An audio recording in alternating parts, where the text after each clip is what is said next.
let us consider the 4 strings on cello as if they are the different stages of growing up. At each stage in your life, it requires a different level of presence and authority.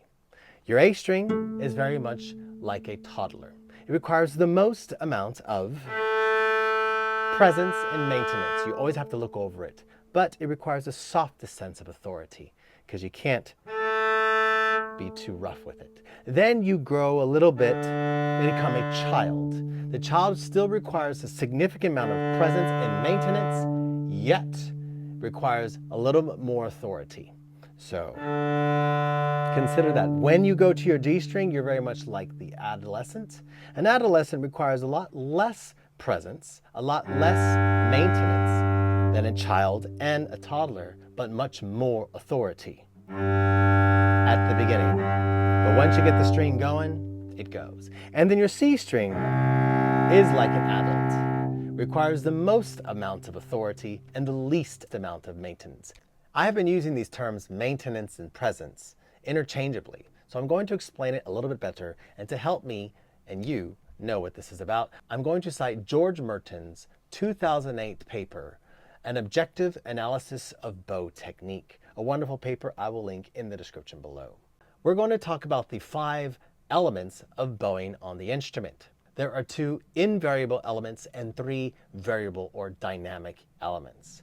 The first 2 invariable elements are the bow tilt and the direction of the bow. Your bow is always tilted in the same direction. We must have it tilted toward the bridge in order to create the best sound.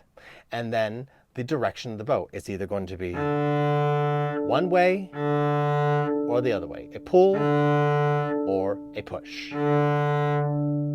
That's really standard fare, the 2 invariable elements. The next are the 3 variable elements.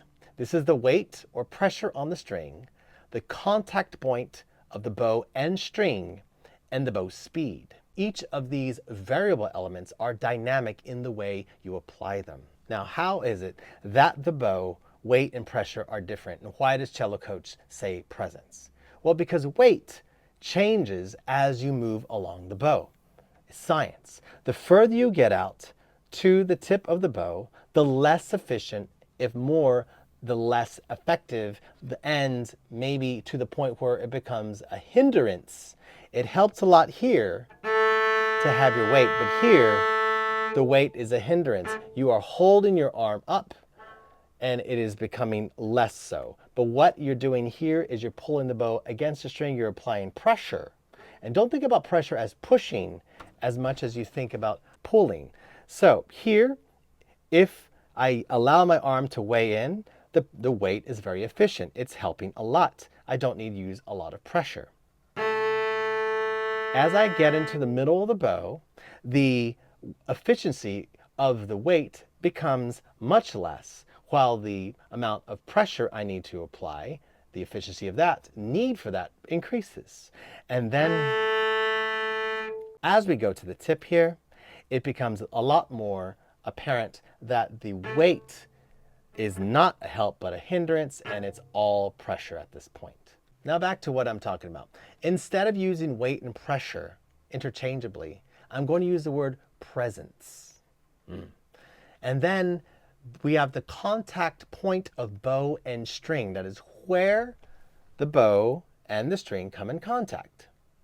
Okay, up here, it's going to be softer. Here, it's going to be louder. And it's dynamically changing as you play.